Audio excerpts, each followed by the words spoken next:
Stretch marks regarding काही questions. Stretch marks का येतात?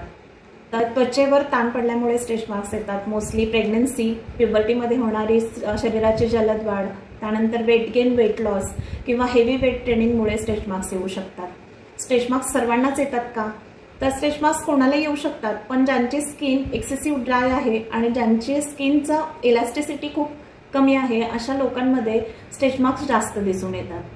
त्यानंतर स्ट्रेच मार्क्स पूर्णपणे कमी होतात का? तर नाही, स्ट्रेच मार्क्स पूर्णपणे जात नाहीत, पण काही ट्रीटमेंटमध्ये स्ट्रेच मार्क्सचा अपीअरन्स कमी करू शकतो आपण। स्ट्रेच मार्क्ससाठी आपण कोणती ट्रीटमेंट घेऊ शकतो? तर जर तुम्ही प्रेग्नंट असाल किंवा लॅक्टेटिंग मदर असाल तर बाळाचे फीडिंग पूर्णपणे बंद होईपर्यंत ट्रीटमेंटची घाई करू नका आणि त्यानंतरही डॉक्टर प्रिस्क्राइब रेटायनॉल किंवा सिरमाइड कंटेनिंग मॉइश्चरायझर अप्लाय करायला हरकत नाही। स्ट्रेच मार्क्ससाठी क्लिनिकल ट्रीटमेंट कोणती? तर MNRF, रेडिओ फ्रिक्वेन्सी, त्यानंतर fractional CO2 laser, chemical peel, microneedling यासारख्या मल्टिपल ट्रीटमेंटमध्ये आपण स्ट्रेच मार्क्सचा अपीअरन्स काही अंशी कमी करू शकतो।